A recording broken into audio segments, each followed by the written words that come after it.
প্রাসাদে যাচ্ছি, জিঞ্জিরা প্রাসাদ। সেখানে শুনেছি ঘসেটে বেগম এবং তার বোন আমিনাকে আটকে রাখা হয়েছিল একটা প্রাসাদে, এবং তাদের পরবর্তীতে নাকি সেই বুড়িগঙ্গাতে ডুবিয়ে মারা হয়েছে।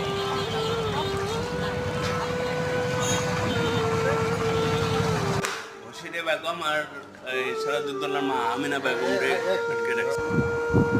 আমরা বহু কষ্ট করে খুঁজতে খুঁজতে খুঁজতে খুঁজতে তারপরে আমরা এই বাড়িতে এসে পৌঁছতে পেরেছি, এবং বাড়িটা এখন আর আগের মতো নেই। আমিনা বেগম রে তারপরে এখান থেকে নিয়ে ওই বুড়িগঙ্গায় নৌকা ডুবে আর কি মারছে।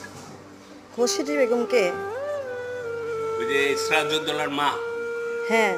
মার খালা। ও, কারা এটা? এটা ইংরেজরা। এখানে আটকে রাখছিল? হ্যাঁ, এর ভিতরে ছোট ছোট রুম আছে।